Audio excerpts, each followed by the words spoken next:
Welcome to the Mart's Auto Mart Triton Tailgate Show. Today, Hank's going to sit down with Pablo Rodriguez, the men's soccer coach for Iowa Central Community College Tritons. He's going to be sitting on the back of this really sharp Chevy truck right here. Jeremy, what about this truck right here?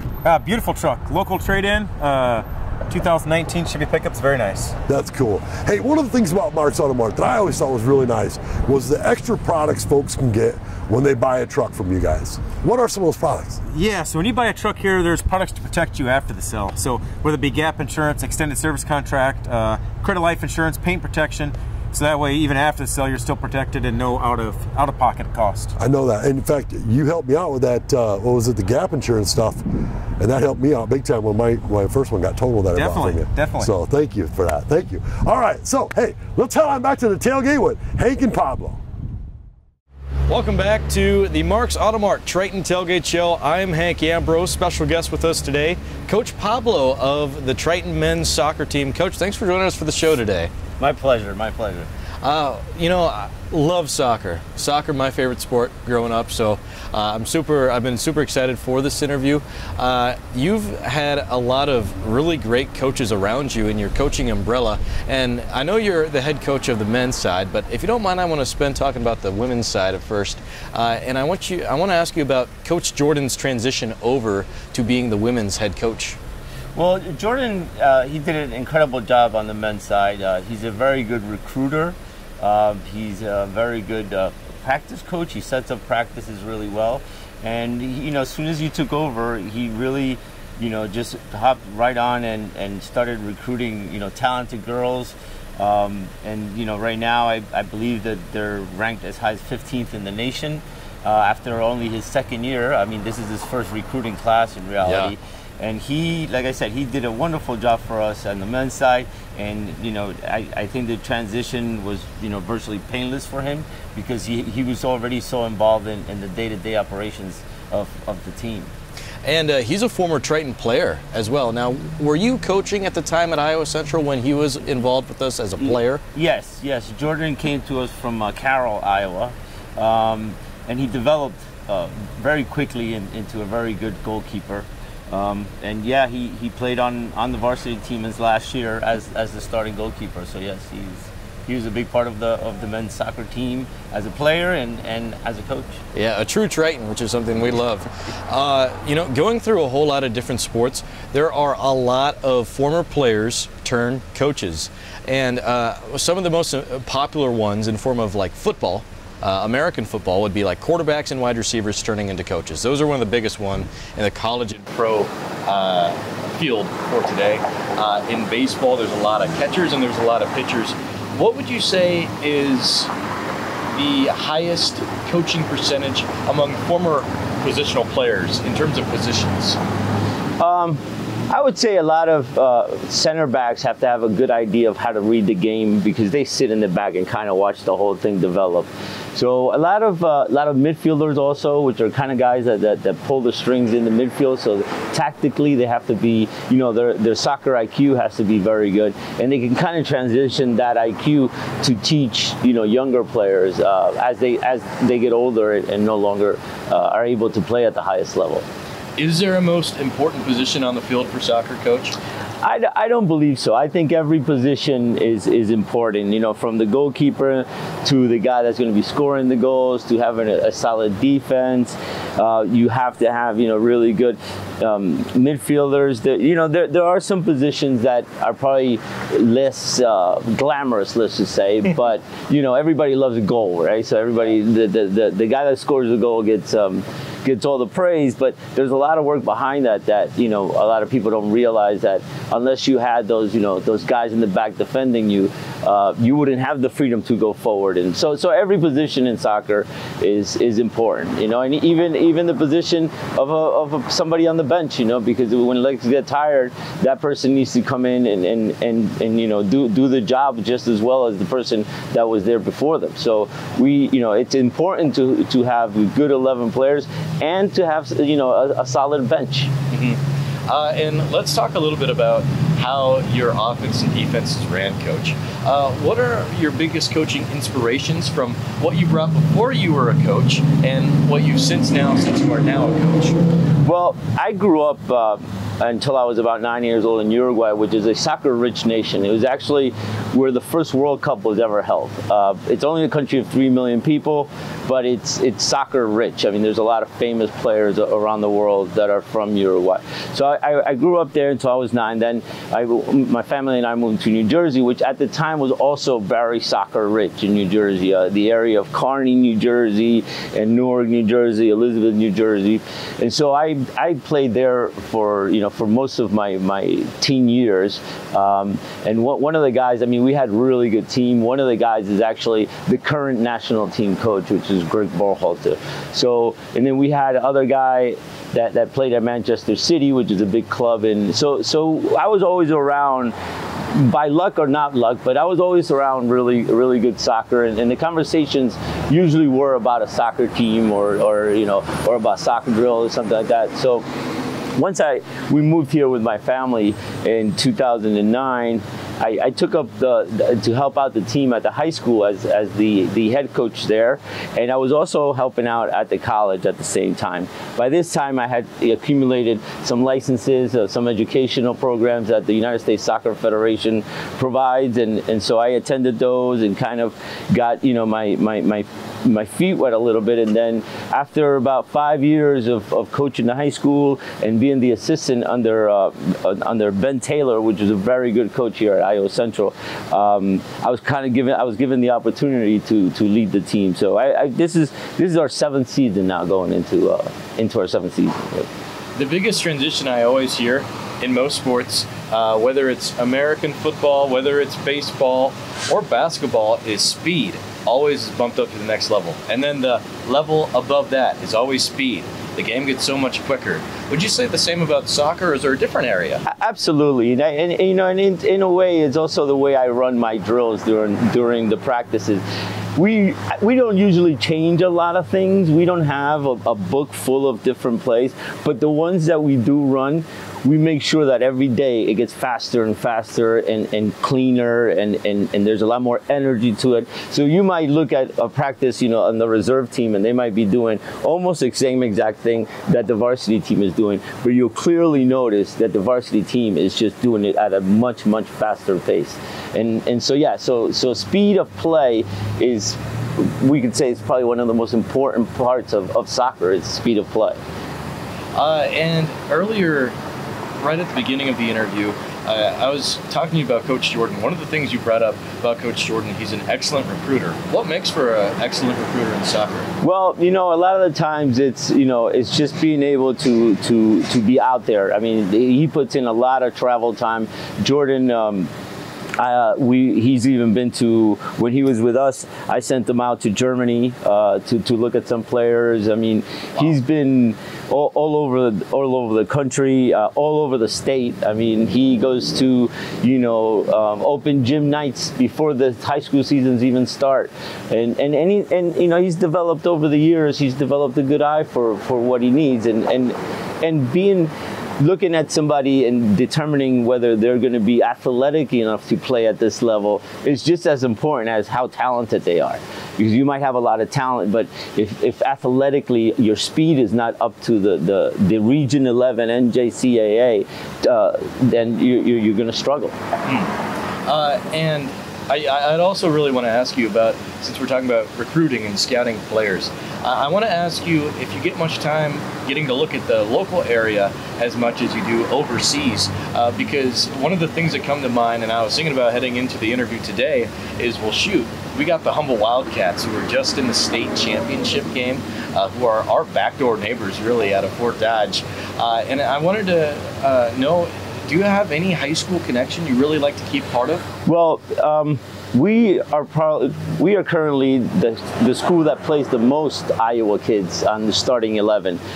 We have very good ties in Cedar Rapids, in Des Moines. We have several kids from Des Moines, which they have good club teams. So they kind of play all year round, and it's kind of what it takes to be able to have the stamina to play at the college level. So yeah, although we do get some kids from, let's say, the Fort Dodge area or the Humboldt area. The kids that are most attracted to come to us are like we get a lot of kids from Des Moines and a lot of kids from Cedar Rapids, Iowa City, Liberty, North Liberty area. So there's a lot of time on the road to go and look at these players and kind of talk to them and introduce them sometimes to Iowa Central soccer. And expanding on the scouting, Coach, being able to cover all of Triton athletics and hearing former high schoolers that are from Arizona and Texas, and they complain about the humidity rather than like the dry heat and stuff like that. Well, I can imagine that would be even worse for kids coming way overseas. Do you see a lot of, do you see a harder setback at the beginning for some of the kids overseas because they get used to the climate and they get used to the location here in central Iowa? Well, it's fortunate for us that that soccer starts in August. So a lot of these kids come and the weather's beautiful, and and you're out there and everything's green, and so we kind of have some time to help them fall in love with Fort Dodge and Iowa Central before those January and February months come. That we're basically indoors and kind of it's not as great as the fall semester, So the fall semester is the really big thing for us, and we love being outside and everything.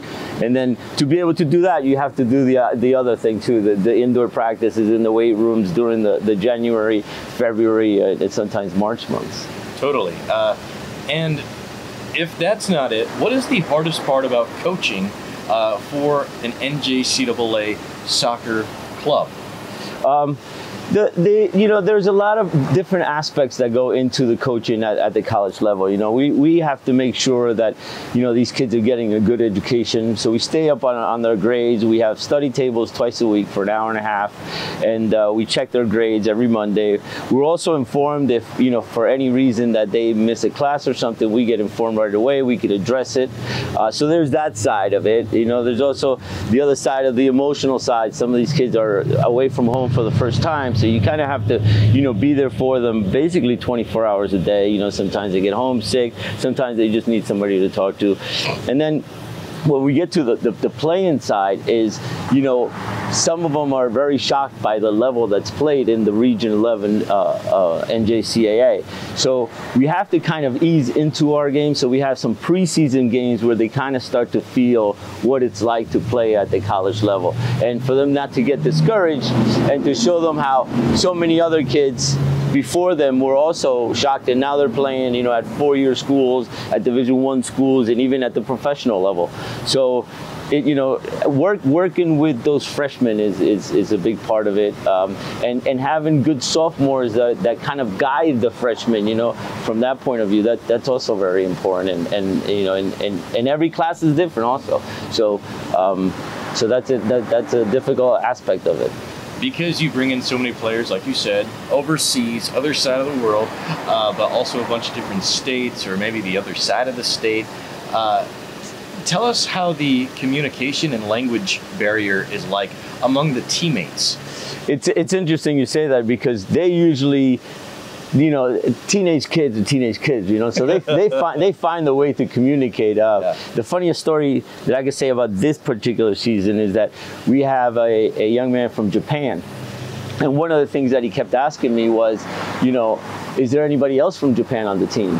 And I said, well, why is that? Why are you asking me? He's like, because I don't want anybody else from Japan on the team so that I can learn how to speak English faster. Oh, really? Because what happens is that, sometimes you get kids are from Japan or from Brazil, and if you get a couple of them, then they spend a lot of time just speaking their own language, and it's harder for them to develop their English. Whereas if, necessity is the mother of invention, so if you have one kid from Japan and he's forced to speak English all the time, his English is going to get much better a lot faster. But the communication, it's basically the language of soccer, so you start little by little, but you can communicate once you're on the soccer field, as far as playing and kind of developing that communication both physically and verbally, right?